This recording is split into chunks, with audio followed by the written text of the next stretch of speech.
Hi, I'm Dr. Lori Stevick-Rust. As a clinical health psychologist, I certainly appreciate the importance of good nutrition and the effect it has both on our body and our mind. So I invited celebrity chef Jason Roberts to prepare some quick, healthy, efficient meals for our seniors. Everybody doesn't mind me sharing the ages because I think it's an incredible thing. 20, 21, 23, 22. Right? I have my grandmother here who's 103, will be 103 in May. Wow. In our audience, we also have 100, 91, 80-year-olds, and a few 70-year-olds. Well, he whipped up 3 recipes from his new cookbook, Good Food Fast. We had the opportunity to talk about techniques and strategies to make cooking easier as we age. I thought these were accessible, fun, easy, and certainly something you could get through. First, make changes to your cooking techniques. Let's face it, as we age, things can become much more difficult, but making a few key changes to how you prep in the kitchen can make all the difference. I found I was getting arthritic issues when I was 22. I can only imagine that as you get older, it gets harder to cut certain things like a pumpkin or a squash or shave fennel or hold a heavy pan. Most of the time now you can buy ingredients. If you're not able to cut certain things, you can buy those things pre-cut for you at the supermarket. And maybe a recipe says finely dice the onions for a soup and you're going to puree it anyway. You don't really have to finely cut them because it's going to be blended in the food processor anyway. Second, soups can be your friend.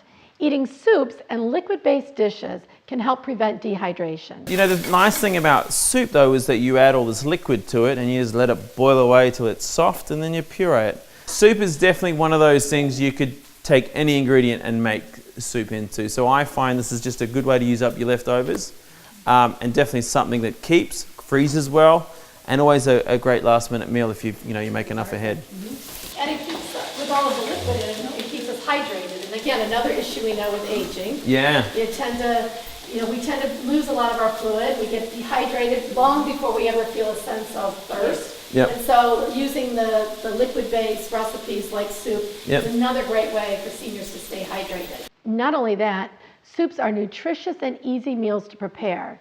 And investing in a good food processor can cut down on preparation time and make cooking easier. Third, use herbs and spices for flavor. As we age, our taste buds dull, but there's a better way to bring flavor back into a dish than simply adding more salt. I find in America, in my travels, everything's actually quite heavily salted. And I find you can use a lot less salt when you have salad like this because it's punchy and it gives that. In the same way we added that little puree on top of the soup, you don't need to add all this additional salt. Instead, use herbs and fresh flavors to spice up your meal and spice up your appetite as well. For the best flavor, dried herbs should be used early in the cooking process and fresh herbs thrown in just at the very end. So we want the nuts to say, I'm here. Yeah, and there you go. I'm here. I was thinking you're right. I want the nuts to stay present in this sauce, but you're saying I'm here. Yeah. You got it. So then the parsley, I like to keep the parsley whole. Just trim it a little bit. It's almost like a spinach leaf. It just has a lot of flavor to it. Just slide the fish off the bag onto a plate, and then that's pretty much it. Bon appetit.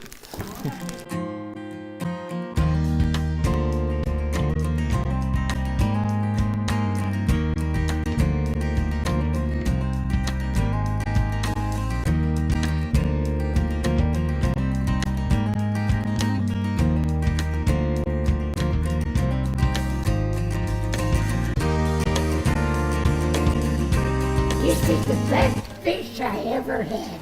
Ah, and it only took 103 years to get it. Right.